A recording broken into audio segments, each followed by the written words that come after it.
दुनिया के 20 दिग्गज देशों के बीच ये महामंथन है आतंक के खिलाफ, जिसका दर्द छुपा है पेरिस हमलों में। वो हमला जिसमें 130 जानें चली गई, सैकड़ों लोग घायल हो गए। ये फ्रांस में अब तक का सबसे बड़ा आतंकी हमला था। शायद तभी अमूमन एक दूसरे के विचारों से सहमत न दिखने वाले रूस और अमेरिका के राष्ट्राध्यक्ष 35 मिनट तक चर्चा करते रहे। हालांकि सीरिया में आईसिस के खात्मे पर अब तक अमेरिका और रूस की अलग अलग राय दिखती रही है। करीब 2 महीने पहले न्यूयॉर्क में यूनाइटेड नेशंस के जनरल असेंबली के दौरान भी रूस के राष्ट्रपति व्लादिमीर पुतिन ने मिडिल ईस्ट के हालात के लिए अमेरिका को जिम्मेदार ठहराया था।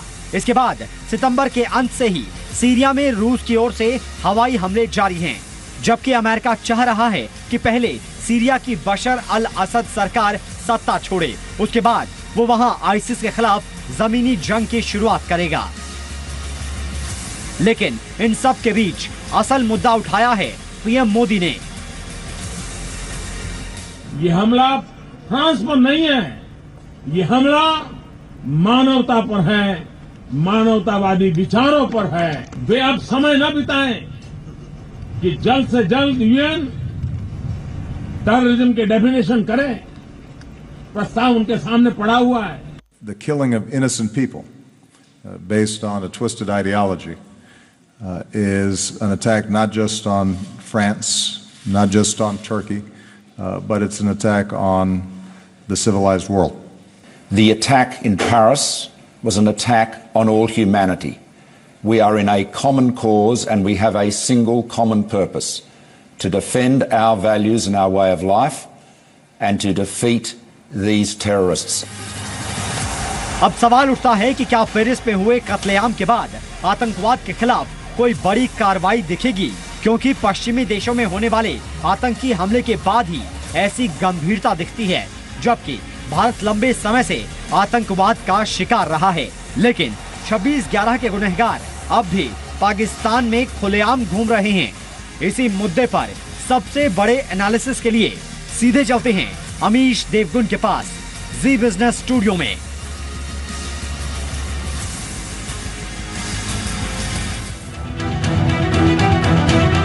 नमस्कार, मैं हूं अमीश देवगन और आप देख रहे हैं big story big debate, business channel का सबसे ज्यादा पावरफुल डिबेट शो। क्या ग्लोबल टेरर के खिलाफ एक बड़े क्रैकडाउन की शुरुआत होनी चाहिए, क्योंकि दुनिया के तमाम देश आतंक के खिलाफ एकजुट होते दिख रहे हैं।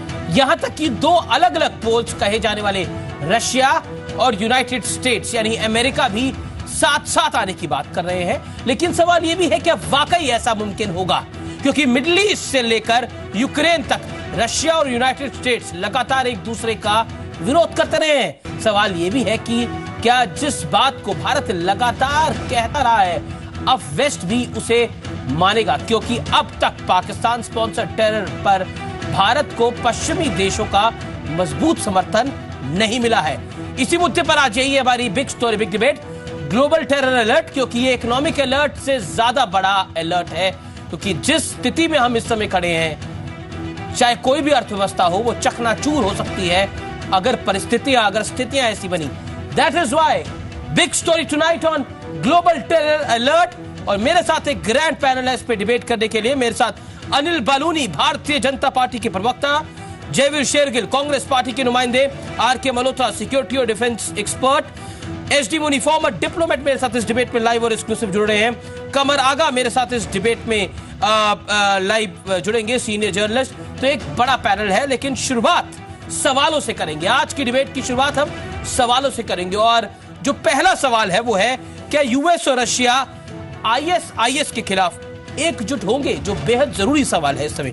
मिडिल ईस्ट में यूएस और रशिया के हितों का टकराव कैसे खत्म होगा, यह बड़ा सवाल है। सवाल नंबर 3, क्या यूएस ने आईएस की ताकत को अंडर एस्टिमेट किया है? सवाल नंबर 4, पश्चिमी देशों में आतंकी हमले होने पर ऐसी गंभीरता क्यों दिखती है? सवाल नंबर 5, अहम सवाल, लादेन हाफिज सईद को पनाह देने वाले पाकिस्तान के खिलाफ एक्शन क्यों नहीं लिया जाता? वहां डबल स्टैंडर्ड्स क्यों होते हैं? अब हम आगे बढ़ते हैं। आतंक की यानी टेरर की ग्लोबल दस्तक क्या है? आतंकवाद के इतिहास में टर्निंग पॉइंट रहा है 9/11। पिछले 14 सालों में तेजी से फैला है आतंकवाद। यूरोप, एशिया, ऑस्ट्रेलिया, अफ्रीका में कई आतंकी हमले हुए हैं। दुनिया भर में 2006-2013 के बीच में 1,30,000 लोग आतंकवाद के शिकार हुए हैं, मारे गए हैं। 2006-2013 के बीच दुनिया भर में 90,000 आतंकी वारदातें हुई हैं। 2014 में 13,463 आतंकी हमलों में 32,727 लोगों की जानें चली गई है। ये एक जानकारी आपके लिए, ये एक फैक्ट आपके लिए। मेरे साथ पैनल है और मैं उस पैनल का रुख करूंगा, लेकिन आज मेरी रिक्वेस्ट है कि इस डिबेट को हम पॉलिटिकल ना बनाएं, क्योंकि इस डिबेट को हम इशू बेस्ड रहने दें। इसके सोशल इंप्लीकेशंस क्या है, इसके इकोनॉमिक इंप्लीकेशंस क्या है, उस पर आज हम डिबेट करेंगे। मैं सीधा रुख करता हूं, आज की डिबेट की शुरुआत करता हूं मैं मल्होत्रा साहब आपसे। मल्होत्रा साहब, जब पेरिस में अटैक हुआ तो समझ में आया 26/11 क्या था? ठीक कह रहे हैं आप, बिकॉज उससे 2 दिन पहले ही बेरेट में हादसा हुआ, लेकिन उसकी कोई चर्चा नहीं हुई। इसी तरह जब आपको ऐसा लगता है कि आपके करीब टेरर और खौफ आ रहा है, तब आप जागते हैं। उससे पहले आपको ऐसा लगता है कि दूर की कोई बात होती है तो उसको हम डिबेट कर सकते हैं, लेकिन उसके बारे में हमें कार्रवाई करने की ज़रूरत नहीं है। हम ये सोचेंगे क्यों ना करें, ये सोचने की जगह कि क्यों कुछ किया जाए। तो ये आप ठीक कह रहे हैं कि अटैक यूरोप या अमेरिका के आसपास होना चाहिए, तब उनको समझ आता है कि टेरर क्या चीज़ है। उससे पहले it's a matter of debate. जी, मेरे साथ एसडी मुनी है। एसडी मुनी साहब, जो जी बिजनेस ने सवाल बनाए हैं और जो उठाए हैं, आतंक के इतिहास में 9/11 एक बड़ा टर्निंग पॉइंट रहा है। क्या आपको लगता है पेरिस भी एक बड़ा टर्निंग पॉइंट रहेगा? What is your take to on that? Paris turning point बन गया है, लेकिन मैं आपको याद दिलाऊं कि पिछले ही सप्ताह या 10 दिन पहले रूस का विमान इजिप्ट में मारा गया, और उसको मारने वाले की जो क्लेम्स हैं वो भी उसी ग्रुप के हैं। आईएस के क्लेम्स हैं कि हमने उसको नीचे गिराया है। तो ये देखिए, अभी भी जो हम टर्की में मीटिंग हो रही है उसमें भी सारा फोकस पेरिस पे है। बहुत कम अटेंशन रूस के प्लेन को जो नीचे गिराया गया उसके ऊपर है। अगर आप तादाद देखें मरने वालों की, तो बॉम्बे में ज़्यादा थे और रूस के प्लेन में भी ज़्यादा थे। लेकिन ये फ़र्क करना हमको छोड़ना चाहिए, मैं मानता हूँ, क्योंकि मुद्दा जो है वो सारे विश्व के सामने है। और ये सही है कि यूरोप और अमेरिका पे जब हमले होने शुरू हुए तो ये विश्व का मुद्दा बन गया। जब हम लोग चीख चिल्ला कर कह रहे थे कि देखिए जो कुछ हो रहा है वो ठीक नहीं है, जैसा जनरल साहब ने कहा, तो बहुत कम लोगों का ध्यान हमारी तरफ आ रहा था। अभी भी मुझे एक डर और है आमिश, कि जैसे 9/11 की बात आपने कही और बिल्कुल ठीक कही। 9/11 शुरू हुआ और उसके 1.5 साल बाद अमेरिका का सारा अटेंशन सद्दाम पे चला गया। जी, तो प्रायोरिटीज बिल्कुल बदल गई और यही वजह है। और अभी भी 9/11 के बाद भी अफगानिस्तान की समस्या जस की तस है, और अमेरिका ने और उनके एलाइज ने ये डिसाइड किया कि हम लोग अफगानिस्तान छोड़ के कहीं और चले जाएंगे, हम वहाँ नहीं रहेंगे। बहुत कम फोर्सेस वहाँ पर है, जो भी प्रेजेंस है। लेकिन फैसला ये हुआ कि चूंकि ओसामा बिन लादेन को हमने अलग कर दिया है, इसलिए ये लड़ाई हम जीत गए। ये सब एक ख्याली बातें हैं जिससे टेररिज्म का अंत नहीं होने वाला है। जी, मैं सीधा रुख करता हूं अब 2 पॉलिटिकल पार्टीज का, जो इस देश की 2 इंपॉर्टेंट पॉलिटिकल पार्टीज हैं। एक रूल कर चुकी है और एक रूल कर रही है। Jaiveer Shergill, beyond politics, do you think world has realized, और do you think they are still realizing what India is going through from last 2 decades or more than 2 decades? Jayveer, over to you. Amishi, maybe world has realized in only vocabulary, but when it comes to pure strict action, the world has not realized. I'm very sorry to say that. इतिहास गवाह है, G20 summit 2009-2010, G20 को छोड़िए, NATO को भी ले लीजिए, जो भी मिलिट्री बड़ी ऑर्गेनाइजेशन और देश है, हर बार हम ये संकल्प लेते हैं, एक देश और दूसरे देश में सहानुभूति जताई जाती है, पर क्या हमारी ये सोच, हमारे एक्शंस, हमारी नीयत एक दूसरे से तालमेल खाते हैं? नहीं। उसका जीता जाता एग्जाम्पल है अमेरिका। आप एक तरफ चाहते, आप टेररिज्म की डेफिनेशन वही चाहते हैं जो आपके मन में है। आप जमात उद दावा, हकानी नेटवर्क, LET उनको फंडिंग भी होती है, ट्रेनिंग भी होती है, सब कुछ होता है। वहां आप लुक्का छिपी का खेल कहते हैं और बाहर आके कहते हैं हम टेररिज्म के खिलाफ लड़ेंगे। आज वही अमेरिका दो गुड तालिबान और बैड तालिबान की बात कर रहा है। रशिया ने यूक्रेन पे हमला बोल दिया, जो मुझे लगता है इंसानियत पे एक हमला था, आज वो टेररिज्म के खिलाफ लड़ने की बात करता है। इंडिया की बात आए, मेरे को एक मौका मिला था नेटो पे, मैं बताना चाहता हूं, यूएस गवर्नमेंट ने हमें बुलाया था ब्रसल्स हेडक्वार्टर्स में। वहां मैंने सवाल पूछा कि नेटो आईसिस के खिलाफ लड़ रही है कि नहीं लड़ रही है, तो उन्होंने कहा हर देश की अपनी पॉलिसी है, वो किस प्रकार लड़ेंगे, और एकजुट होकर कोई फैसला नहीं हुआ। तो कहने का मतलब यह है कि जो हमारी आतंकवाद के खिलाफ लड़ाई है वो हमारी राजनीति की दहलीज पे आके दम तोड़ देती है। एक जो मैं कहता हूं पीएम मोदी ने एक बहुत अच्छी बात की कि एक डेफिनेशन ऑफ टेररिज्म, टेरर होनी चाहिए। हमें अपनी जियो पॉलिटिक्स से ऊपर उठ के टेररिज्म के खिलाफ लड़ना चाहिए। सिर्फ संकल्प और सहानुभूति एक दूसरे को देके ये लुका छिपी का खेल बंद करें जी।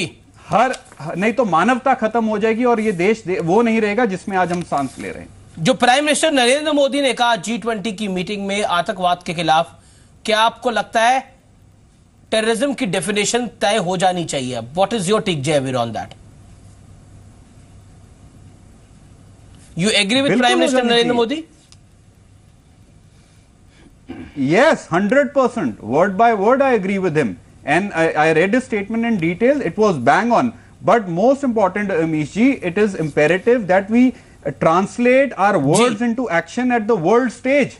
अपने देश के अंदर की नीतियां भी और अंतर्राष्ट्रीय नीतियां भी, चाहे वो अमेरिका हो, रूस हो, नेटो हो, बांग्लादेश हो, अफगानिस्तान हो, economic principle should overweigh anything over and above than our geopolitical terrorism concerns. आज Nawaz Sharif thank you note भेज रहे हैं। छोटी सी बात कहूंगा, आसिया अंद्राबिया को क्या लड़ेंगे वो टेररिज्म के खिलाफ? गिलानी यहां से नवाज शरीफ को थैंक यू कर रहे हैं। तो ये जो कागज पे एक दूसरे के साथ सहानुभूति जताना, ये मैं कहूंगा वो एक विंडो ड्रेसिंग वाला काम अब बंद होना चाहिए और आईसिस को एक दुश्मन, आतंकवाद को एक सोच और एक ही नियत के साथ हमें लड़ना चाहिए, तभी जाके इसका कोई नतीजा निकलेगा। नहीं तो अगला G20 समिट आएगा, भगवान ना करे पेशावर, बाली, मुंबई, ऐसे हादसे कभी भी हो ना, कभी भी नहीं होने चाहिए, और फिर हम एक दूसरे को we stand with each other, we show very valid point तस्वीरें बदली जाएंगी जी। Okay Anil Baluni, today we will discuss debate beyond politics. जो आतंकवाद है वो सोशल कल्चर के लिए भी खतरा है और इकोनॉमिक स्टेबिलिटी के लिए भी एक बड़ा खतरा है। What is your view on that mister Baluni? Over to you. देखिए अमित जी, जो फ्रांस में, जो पेरिस में जो भी हमला हुआ, बड़ा दुखद हुआ और बहुत जीवन उसका नुकसान हुआ, बहुत लोगों की मौत हुई, उसमें बहुत दुखद हुआ, पूरी दुनिया ने उसमें दुख जाहिर किया। लेकिन मैं कोई निराशावादी आदमी नहीं हूं, लेकिन मैं जरूर ये कहना चाहूंगा अमित जी कि अभी पेरिस में हुआ है तो पूरा दुनिया में हो हल्ला हो रहा है, लेकिन जब भारत में कोई इस तरह का धमाका होता है, जब भारत में जितने आतंकवादी हमले हुए, तो दुनिया में इस तरह का रिस्पांस नहीं मिला जिस तरह पेरिस में हुआ है। तो पूरी दुनिया एकजुट हो गई है और मुझे लगता है कि जो लगातार प्रधानमंत्री जी कह रहे हैं, एक एसडी मुनी ने भी बात बोली कि रशियन प्लेन को भी शॉट किया गया है, उसके ऊपर भी उतना, रशिया को लेकर भी इतना सीरियसनेस नहीं दिखा। बिल्कुल। और देखिए प्रधानमंत्री जी ने भी जब इससे पहले अमेरिका गए थे तब भी ये बात उन्होंने भी कही थी और कई जगह पे कही गई है कि हम लोग जब आतंकवाद की बात करते थे तो वेस्ट में लोग कहते थे भाई आपकी लॉ एंड ऑर्डर की प्रॉब्लम है, ये आतंकवाद कुछ नहीं, ये तो लॉ एंड ऑर्डर की प्रॉब्लम है। लेकिन जब 9/11 हुआ उसके बाद टेररिज्म के बारे में बात शुरू हुई, उसके बाद आतंकवाद के बारे में शुरू हुई। तो जब पश्चिम में कई बड़े देशों में हमले होते हैं तब पूरी दुनिया जागती है। हिंदुस्तान आतंकवाद से सबसे बहुत बुरी तरह से ग्रसित रहा है। हम लोग लगातार पिछले कई सालों से इससे जूझ रहे हैं, लेकिन तब पश्चिम नहीं जगता है। लेकिन देखिए अमित जी, ये बात तो जरूर है कि हमको एक्सपोज करना पड़ेगा पूरी दुनिया में जो जो आतंकवाद के केंद्र है। अब जैसे पाकिस्तान में देखिए कितने बड़े बड़े केंद्र हैं, तब दुनिया क्यों नहीं जागती है? वहां के पूर्व राष्ट्रपति कहते हैं कि हमारे हीरोज हैं। आखिर सबको एकजुट होना पड़ेगा। अगर मानवता को बचाना है तो जो आतंकवाद के केंद्र हैं उनको एक्सपोज करना पड़ेगा और उनको उनकी कलई खोलनी बहुत जरूरी है। जी चलिए, इस समय बीजेपी सरकार के अंदर है। एसडी मुनी साहब, क्या आपको लगता है भारतीय जनता पार्टी की इस गवर्नमेंट, करंट गवर्नमेंट की, इंडियन गवर्नमेंट की on policy toward global terrorism is fine, और जहां तक हम कहते हैं आप इन्वेस्टमेंट, इकोनॉमिक स्टेबिलिटी को तभी क्रिएट कर सकते हैं कंट्री के अंदर when you are safe and secure. नहीं, सही कह रहे हैं आप। देखिए, ये सही है कि मोदी जी ने आज नहीं कहा है, उन्होंने पहले भी ये बयान दिया है और G20 में भी जाके उन्होंने लोगों से कहा है। एक सबसे बड़ा मुद्दा उन्होंने तब उठाया था कि जो ब्लैक मनी जनरेट हो रही है वो बहुत सारी मल्टीनेशनल कंपनियों की वजह से जनरेट हो रही है।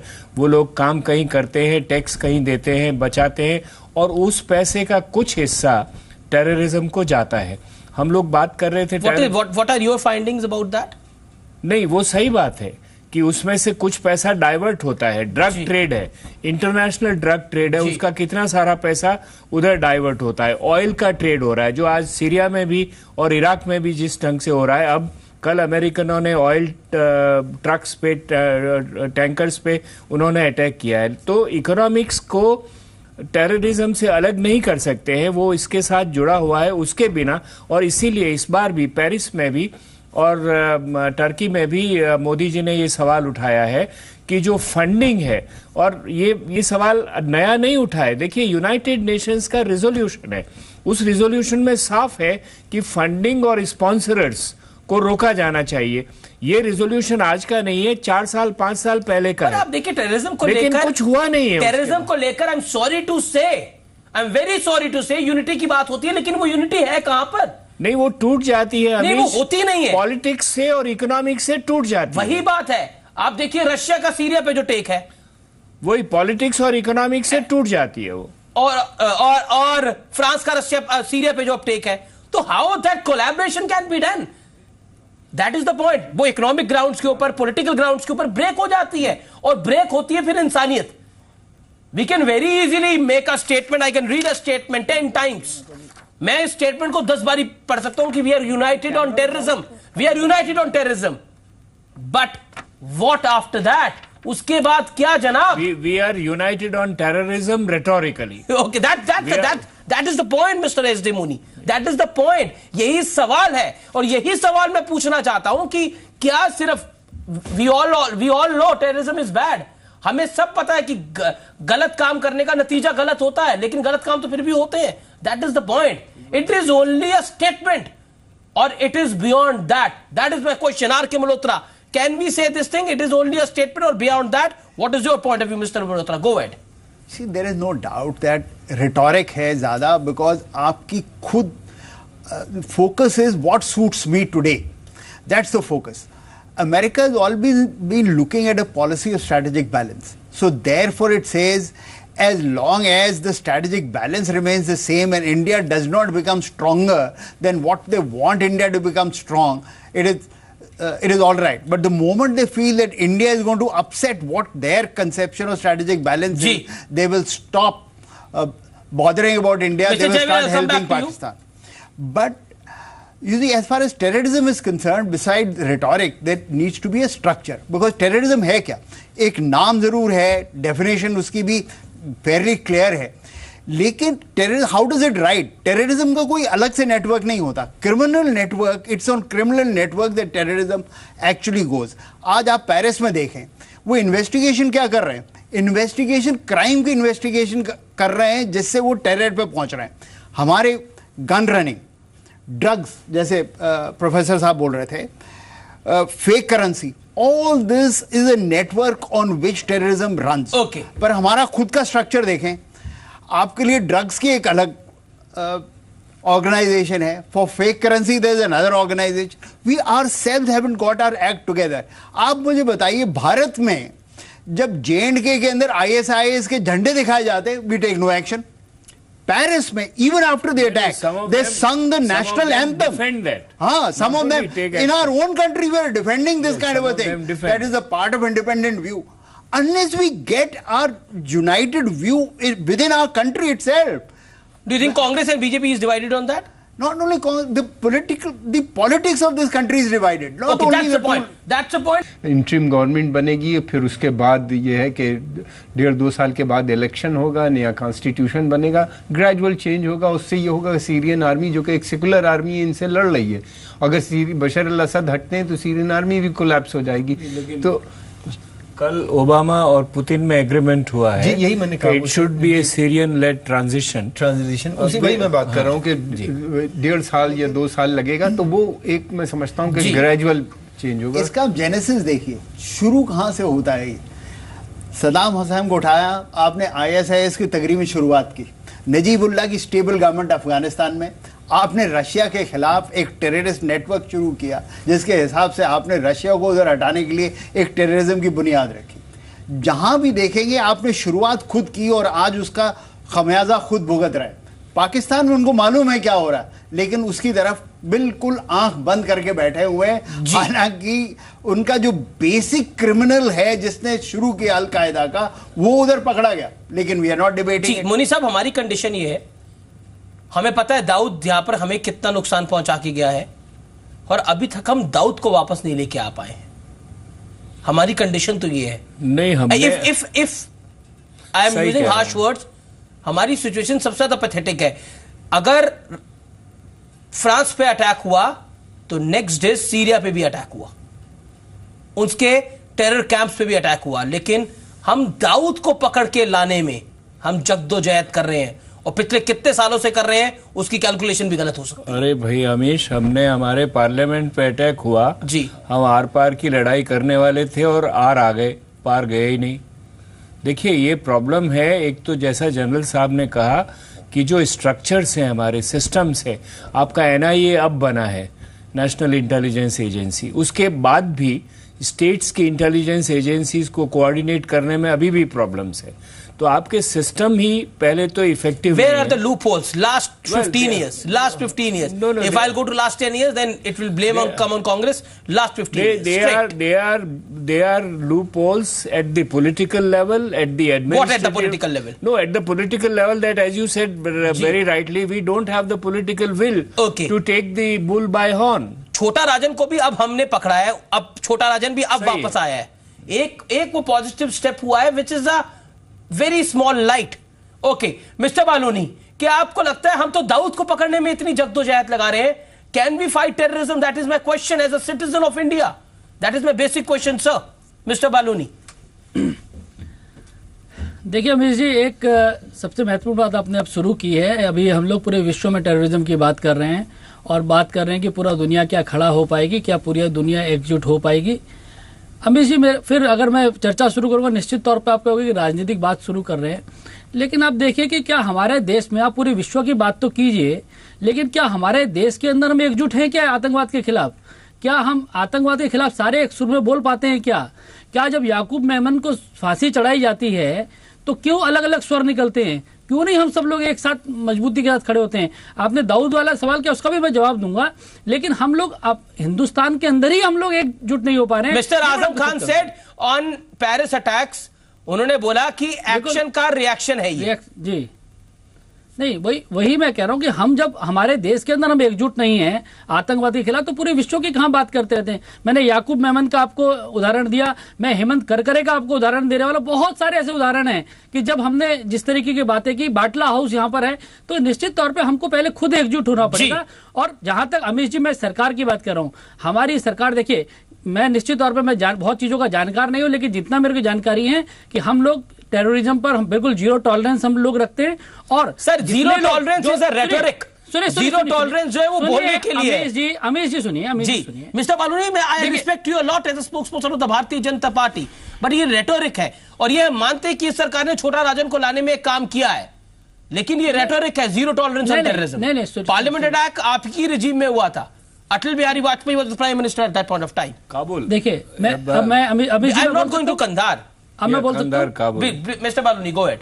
देखिए अमीश जी, मैं इतना जरूर कह सकता हूं, जो भी भारत के अपराधी हैं, जो भी बाहर हैं, उसमें दाऊद इब्राहिम हो, हाफिज सईद हो या लखवी हो, जो भी हो, जितने भी हमारे देश के अपराधी हैं, उनके लिए सरकार गंभीर है। अब मैं मतलब बहुत सारी चीजें ऐसी होती है जो सरकार के लेवल पे हो रही है, और निश्चित तौर पर मेरा यह मानना है कि भारतीय जनता पार्टी की सरकार देश के अपराधियों को कहीं चैन से जीने नहीं देगी, ये बात तय है।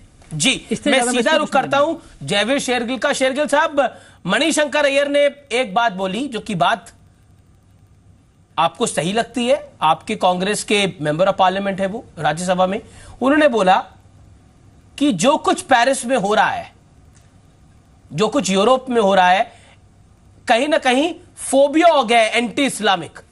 Do you agree to mister Manishankar Aiyar? Absolutely not. I condemn it. Okay, you condemn it. Possible My way another as I question, can, sir. As an individual and as a party spokesperson also. As a party spokesperson also, 9 जनवरी को मेरे ख्याल ये बयान तब भी आया था और तब भी मैंने हर टीवी चैनल पे कहा था कि ये बयान गलत है। किसी को ये हक नहीं बनता कि आतंकवाद को कोई जस्टिफिकेशन दी जाए। आतंकवाद उसका कोई ना मजहब होता है ना कोई कारण होता है, उसको तो सिर्फ खत्म करना चाहिए। जी, my straight question sir, my straight point to you. मैं शेरगिल साहब आपका रुख करना चाहता हूं। Digvijaya Singh, Congress general secretary, Batla house के अटैक के बाद उन्होंने क्या बोला था? क्या आपको लगता है कि उस तरह के बयान अगर आएंगे तो क्या हमारा देश टेररिज्म के खिलाफ सीरियस दिखेगा? What is your view on that? That was pure politics, nothing more than that. देखिए, जो भी जी, मैंने तो Amir ji as candidly I started making my point on this point कि कहीं ना कहीं हमारी आतंकवाद के खिलाफ जो लड़ाई है हमारी राजनीति की दहलीज पे आकर दम तोड़ देती है। अक्रॉस पॉलिटिकल लाइंस ऐसी इररिस्पॉन्सिबल स्टेटमेंट जब दी जाती हैं तो एक जो हमारे भारत की एक इमेज है, एक स्ट्रॉन्ग फाइटर अगेंस्ट टेररिज्म की इमेज है, कहीं ना कहीं उसको डेंट करती है। जहां तक स्टेबिलिटी नहीं है, जहां तक सिक्योरिटी नहीं है, कोई पैसा डालने वाला नहीं है, आपकी फैक्ट्रीज नहीं चलेंगी, मजदूर काम नहीं करेंगे। वो भी बात बिल्कुल सही है, लेकिन सवाल ये है कि सबके बावजूद जो हकीकत है वो ये है कि हम इकोनॉमी और पॉलिटिक्स के पीछे टेररिज्म के रिजॉल्व को कम कर लेते हैं। और ये बात सही कही है बीजेपी के प्रवक्ता ने कि वो एक पार्टी से लागू नहीं है, सब पार्टियों पे लागू होती है। और एक बात और मैं अंडरलाइन करना चाहता हूं जो मोदी जी ने कही है अभी वहां पर, कि इसको रिलीजन से ना जोड़ें, क्योंकि सारे रिलीजन के लोग वैसे नहीं हैं। एक आप इस्लाम की बात अगर करें तो शिया सुन्नी में आपस में झगड़ा है, दोनों इस्लाम है और दोनों की जो बात है वो अलग अलग है। और खास तौर से जो आईएस का मुद्दा है वो बिल्कुल इस तरह के सेक्टेरियन डिविजन्स एक ही रिलीजन में जो है स्टेट रिलीजन से ईरान और सऊदी अरेबिया की प्रतिस्पर्धा है। तो इस तरह के जो डिविजन्स हैं इंटरनेशनल लेवल पे, नेशनल लेवल पे, वो सब इसको ब्लंट कर देते हैं जो आपके एफर्ट किए। और इसीलिए हम लोगों ने कहा कि ये रेटरिक्स बन के रह जाता है। जी mister Agha, what is your point of view on that? नहीं, मैं मनी साहब से बिल्कुल सहमत हूँ, इसमें यूनिटी की ज़रूरत है। और मैं समझता हूँ किसी हद तक बहुत से मसलों पे है भी, दाऊद को लेके कोई डिफरेंसेस नहीं है। अमेरिका, रशिया, क्या आपको लगता है आईएसएस पे एक विचार रखते हैं? नहीं, बिल्कुल भी नहीं रखते। उन लोगों के दोनों के इंटरेस्ट अलग है। फ्रांस और रशिया एक विचार रखते हैं, लेकिन दोनों some people have to compromise their interest, that is the point, and will they do it? नहीं, देखिए, ये बड़ी ताकतें अपने इंटरेस्ट के लिए जाती हैं और अपने इंटरेस्ट के लिए लड़ती हैं। हमारी डिप्लोमेसी थोड़ी फर्क है इनसे। हमने एक काम तो किया कि पिछले 8 साल से लगभग कोई बड़ा अटैक नहीं होने दिया। हमारे पॉलिटिशियंस ने, हमारे डिप्लोमेट्स ने और हमारी सिक्योरिटी एजेंसीज ने उसमें रोकने में काफ़ी हद तक सक्षम रहे। जबकि बॉर्डर पे इतने स्क्रिमिशेस हुए, इतनी कोशिश की गई, उसके बावजूद भी नहीं रोके, ये बहुत बड़ी बात है, इसमें कोई शक नहीं। दूसरी बात ये भी है कि हमारे यहाँ present government is on right track. मेरा ख्याल है वही पॉलिसी है, थोड़ा और आगे जरा सा ज्यादा टफ स्टैंड इन्हीं ने लिया है और मैं समझता हूँ बिल्कुल ठीक लाइन। मोदी गवर्नमेंट का stand on global terrorism. No, I will come to that, but let me make 2 points. क्योंकि आपने इकोनॉमी के बारे में सवाल पूछा। Obviously, money goes to places where there is safety and security. But when you come to such things, आप ये ख्याल रखें कि अमेरिका की defence industry is dealing with such things, और कोई ऐसी कंट्री नहीं है जो उस किस्म के हथियार बनाती है जो एंटी टेररिस्ट हथियार हैं। सबसे पहले डेवलप करने वाले वो हैं। तो as far as the American economy is concerned, it is a small फायदा also. I am just mentioning because कई दफ़े हम लोग कहते हैं कि economy will be impacted. Of course, it will be impacted. But the defense industry actually benefits from skirmishes of this nature. तो ये हमें ख्याल रखना चाहिए. That is for conflicts, not terrorism. मैं एक चीज थोड़ी सी ऐड करना चाहता हूं. अगर हमारे पास एक प्रॉब्लम और भी है. हमारे साथ सबसे बड़ी प्रॉब्लम ये है कि हम बिल्कुल जंग या वार या उसमें फंसना ही नहीं चाहते.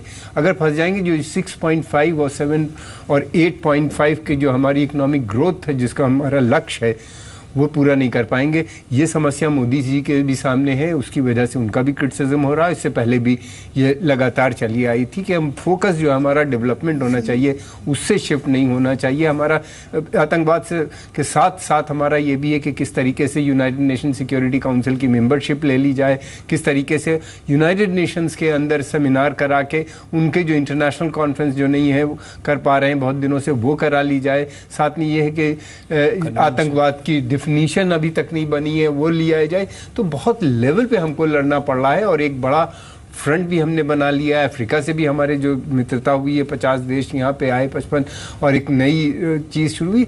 तो एक उसमें हम फंसना नहीं चाहते. इसकी वजह से नहीं लड़ना या दाऊद को लाना कोई बड़ी बात नहीं है हिंदुस्तान के लिए. ये पर आए नहीं अभी तक, बड़ी बात नहीं है, पर आए नहीं अभी तक. देखिए, उसके लिए जो तरीका इजराइल ने या दूसरे देशों ने या बड़े देशों ने किया, हम नहीं करना चाहते. अगर करना चाहते तो जब जी चाहे कर लें, तो इसमें कोई ऐसी बात नहीं है. लेकिन ये आई डोंट थिंक जब जी चाहे हम कर लें, हम करने की नहीं. हमारे पास उस किस्म की हमको फौरन मोसाद मदद दे देगी, हमको दूसरे लोग मदद दे देंगे अगर हम जब करना चाहेंगे. जब करना चाहना होता है तो आप देखिए साहब, अगर फ्रांस पे पेरिस पे अटैक हुआ, फ्रांस ने सीरिया पे नेक्स्ट डे अटैक कर दिया. Can we do it after 26/11? What we did, we were helpless. We were helpless, sir. That is the point. I don't want to condemn any government, but we were helpless. France बहुत advance country है, बहुत बड़ी power है. उनका उस area में पूरी support भी है. उनकी गवर्नमेंट्स है वहाँ पे, प्रो वेस्टर्न सारी government. Let me clarify this. Western governments हैं वहाँ पे. France does something in Syria or against ISIS. ISIS is far removed from the main country or mainland of France. जब हम बात करते हैं पाकिस्तान के खिलाफ, तो Pakistan is our neighbor. We are umbilically connected to it. So the reaction and everything will be very different, and you can't compare the two situations. Okay. We might have the capability of doing some things far away, like Mauritius, Maldives, or some such thing. But that capability in Pakistan, you can't say the same thing. Okay. क्या आपको लगता है अनिल बालूनी, मौजूदा मोदी सरकार की का tough stand रहा है टेररिज्म के खिलाफ, इसमें कोई दो राय नहीं है. क्या आपको लगता है कि कहीं ना कहीं अब एक्शन लेने का भी टाइम है? अगर एक्शन एक जगह नहीं लेंगे तो दूसरा डरेगा नहीं. That is my basic point. Mister Baluni, लगता है उनसे संपर्क नहीं हो पा रहा. जयवीर शेरगिल, क्या आपको लगता है कि आतंकवाद का सबसे बड़ा नुकसान सोशल कल्चर को तो है ही, इंसानियत को तो है ही, अर्थव्यवस्था को भी बहुत बड़ा नुकसान है. एक आतंकवादी हमला कितना बड़ा आर्थिक नुकसान कर देता है, यह हमने मुंबई में सीखा है, मुंबई से देखा है. क्या आपको लगता है कि टाइम हैज कम, समय आ चुका है यह दिखाने का, यह बताने का कि अगर हम पे कोई अटैक करेगा तो वी कैन रिस्पॉन्ड?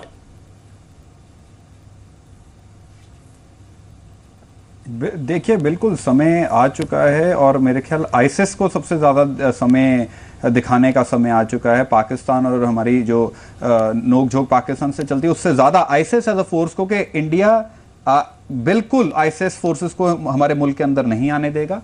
ना हमारे जो युवा, हमारे सिटीजन्स हैं, वो उनका टारगेट बनेंगे. और तीसरा, अमीर जी, मैं आज पॉलिटिकल डिस्कशन नहीं है, पर एक युवा होने के नाते कहना चाहता हूं कि हर सरकार, चाहे बीजेपी, कांग्रेस, को बहुत कड़ा संदेश देना चाहिए हर फ्रिंज एलिमेंट, हर सेपरेटिस्ट, हर टेररिस्ट को, कि आप हमारे देश में किसी और मुल्क का झंडा नहीं लहरा सकते, आईएसआईएस झंडा नहीं लहरा सकता. अकाली दल आज कुछ आतंकवादियों की रिहाई की भी बात कर रहा है. आसिया अंद्राबिया अरेस्ट नहीं होती, हम क्या उनकी हौसला अफजाई कर रहे हैं? क्या संदेश दिया जा रहा है कि हम एक कमजोर मुल्क हैं? चाहे वो जिस मजहब का हो. यकूब मनन की फांसी को लेके हम जस्टिफाई करते हैं, उस पर 6 दिन चैनल ने चर्चा की, जिसने की उसके खिलाफ स्ट्रिक्ट, जिस आदमी ने बयान दिया कि यकूब मनन एक रिलीजियस एंगल है, उसके खिलाफ स्ट्रिक्ट एक्शन लेनी चाहिए. तो हम अपनी मुश्किलें खुद ही पैदा कर रहे हैं.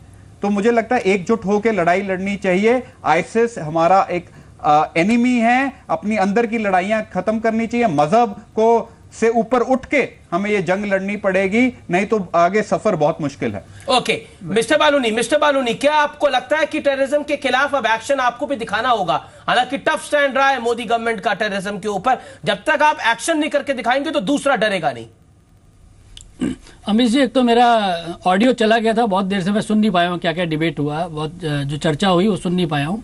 लेकिन देखिए, जहाँ तक हमारी सरकार का प्रश्न है, हमारी सरकार आतंकवाद के लिए कभी भी नर्म नहीं रही। और अभी आगा साहब भी कह रहे थे, बाकी सब लोग भी कह रहे थे कि ये सरकार आगे बढ़ी है टेररिज्म के मामले पे।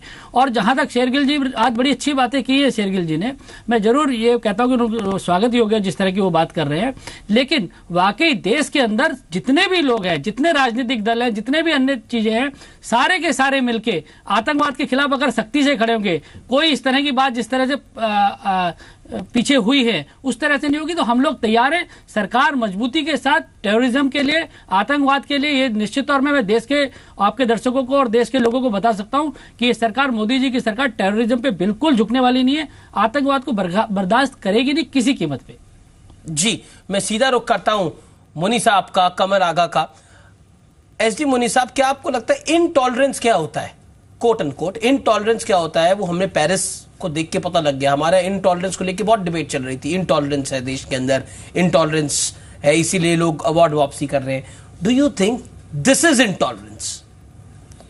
ये इनटॉलरेंस भी है, वो उन्होंने एक वॉर शुरू कर, मैं कह रहा हूं terrorism is intolerance. Yes, of course terrorism is intolerance, क्योंकि उसमें सीधा मैसेज यही है कि जो मुझसे एग्री नहीं करता उसको एलिमिनेट करना है, सारा बेसिस वही है। ओके सर, देखिए, it's an extreme form of intolerance, all right, but you आपकी रिस्पॉन्स सिस्टम ऐसी होनी चाहिए कि दैट इंटॉलरेंस गेट्स हाईलाइटेड। बट हमारी रिस्पॉन्स सिस्टम कहाँ है? जहां आप कोई, यू सी, बिकॉज जब भी आप टेररिज्म के खिलाफ लड़ते हैं तो आपको पब्लिक में कंट्रोल्स लगाने पड़ते हैं, और जहां आप कंट्रोल लगाते हैं आप प्रिवेसी की झगड़ा करना शुरू कर सकते हैं कि यार पर्सनल प्रिवेसी में आप खलल डाल रहे हैं। आज की तारीख में आप arm forces special power act हटाना चाहते हैं, जिस दिन वो आप हटा देंगे उस दिन आज से हालत दोबारा उस जगह पहुंच जाएगी जहां से अब सुधर के आई है, और बड़ी आवाज उठ रही है भारत में इसके खिलाफ। लेकिन आज आपकी हालत ये है कि कोई अगर झंडा लगाता है ऐसे, उसको आप गोली नहीं मार सकते, उसको आप पकड़ नहीं सकते, बिकॉज स्टोन पेल्टिंग होगी और तब तक वो रफू चक्कर हो जाएगा। तो जब तक आप ये स्ट्रेंथ और मैसेज अपनी खुद की कंट्री के अंदर ही नहीं देंगे तो बाहर जाके आपने क्या करना है क्या नहीं करना वो तो अलग की बात। ओके मिस्टर आगा, देखिए कई चीजें मैं बिल्कुल सहमत हूं आप लोगों से। एक तो भारत में डेमोक्रेसी है, उसकी वजह से बहुत सी चीजें नहीं हो पाती। ये इस मुल्क में डाइवर्सिटी भी बहुत है, उसकी वजह से भी नहीं हो पाती। मगर साथ में भारत ने एक तरफ ये भी थ्रू अमेरिका और थ्रू पश्चिमी देश पाकिस्तान को कम्युनिकेट कर दिया गया है कि अब एक सेकंड, पाकिस्तान की बात नहीं है सर, अब ये सिर्फ मैं एक सेकंड में बात कर रहा हूं, मैं उसी पे आ रहा हूं कि कम्युनिकेट कर दिया है कि अगर कोई भी बम्बई टाइप का अटैक होता है तो इंडिया उसका उसी लेवल पे जवाब देगी। और यही वजह है सबसे बड़ी कि आज पाकिस्तान की हिम्मत नहीं पड़ रही, वरना उन्हीं ने जो शुरू किया था बम्बई से, उनका प्लान हर शहर में उस तरह के था और उन्होंने कहा था कि हम कलकत्ता भी करेंगे, उसकी वजह यही हुई। तो बजाय ये कि खुद चिल्लाने के हम लोगों ने उनके आईएसआईएस कितना बड़ा खतरा है अकॉर्डिंग टू? खतरा हर वक्त है, बहुत बड़ा खतरा है, मैं ये नहीं कह रहा हूँ, लेकिन मैं साथ में ये भी कह रहा हूँ कि हमारी सुरक्षा एजेंसीज जो हैं काफ़ी सक्षम भी हैं डील करने के लिए, और इनको रोकना कोई आसान काम नहीं होता। इतना बड़ा बॉर्डर है, इतना बड़ा कोस्ट लाइन है हमारा, लेकिन उसके बावजूद मैं कह रहा हूँ कि हमारी सुरक्षा एजेंसीज अभी भी काफ़ी सक्षम है। और क्या फ्रांस की सुरक्षा एजेंसियां उतनी काबिल नहीं है जितनी हमारी? नहीं, वो भी है। हाउ बिग इज आईएसआईएस है? हाँ नहीं, लेकिन ये बात भी नहीं भूलनी चाहिए। और कमर से मैं कहूंगा कि बांग्लादेश से लोग रिक्रूट जाते हैं, पाकिस्तान से रिक्रूट जाते हैं, मालदीव से रिक्रूट जाते हैं, हिंदुस्तान से रिक्रूट जाते हैं। इसलिए ये एक ऐसा सिम्टम है जिसको हमें नजरअंदाज बिल्कुल नहीं करना चाहिए, हालांकि हमारे रीजन से बहुत दूर है। और उसके अलावा कुछ लोग, जैसे पाकिस्तान में टीटीपी है, उसके सेक्शंस ऐसे हैं जिन्होंने अपने आप को पब्लिकली एफिलिएट किया है आईएस के साथ में। कि हम तो आईएएस के साथ में इनका सपोर्ट करते हैं, समर्थन करते हैं जी। तो ऐसी स्थिति में सिर्फ हिंदुस्तान की सिक्योरिटी एट स्टेक नहीं है, मेरे हिसाब से रीजनल सिक्योरिटी एट स्टेक है, जिसमें हमारे बहुत ज्यादा इंटरेस्ट नहीं, अलकायदा इन साउथ एशिया भी बन चुका है। ISIS how big a threat to us? You see our problem is, जब तक वो क्विकली वाइंड अप कर रहा हूं मैं शो को, जब तक जिस दिन शुरू हो गया आईएस हिंदुस्तान में, तो इतनी जल्दी फैलेगा जो और किसी कंट्री में नहीं फैलेगा। तो आप प्रॉब्लम है उसको रोकना। Mister Baluni, how prepared we are?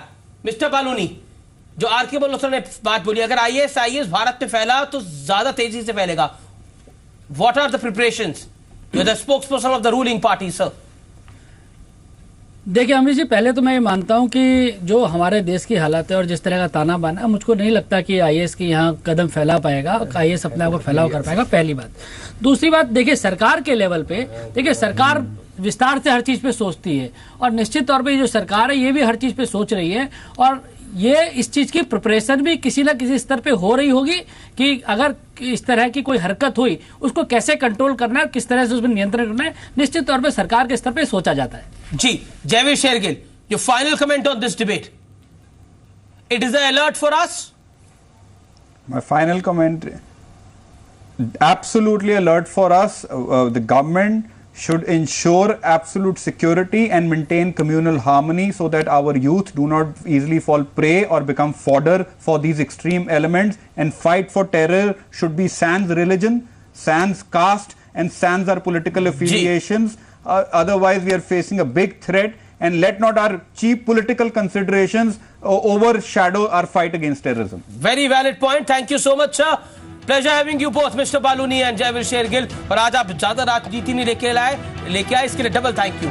Thank you so much R K Malhotra, S D Muni, Qamar Agha. तो ये थी आज की बिग स्टोरी बिग डिबेट। एक बड़ा मुद्दा आज, और आज उस बड़े मुद्दे के ऊपर एक बड़ी डिबेट। कंक्लूजन एंड में छोटा सा ही है, आतंकवाद, टेररिज्म किसी मुल्क में हो, किसी कस्बे में हो, किसी के लिए फायदेमंद नहीं है। ना तो उस आतंकवादी के लिए, ना तो उस व्यक्ति के लिए जो उसको सह रहा है। वो अगर किसी के लिए फायदेमंद है तो सिर्फ उसके लिए जो ये तमाम चीजें, जो दहशतगर्दी को, जो टेरर को क्रिएट करना चाहते हैं। एक चीज आप भी कर सकते हैं, आपको लगता होगा सिर्फ सरकारें कर सकती हैं, पुलिस कर सकती है, मिलिट्री कर सकती है, इंटेलिजेंस एजेंसीज कर सकती हैं। अपने आस पड़ोस में आके प्लीज खुली रखिए, उससे भी बहुत फायदा होता है। अगर आपकी आंखें खुली होगी तो कईयों की आंखें बंद होने से बच जाएंगी।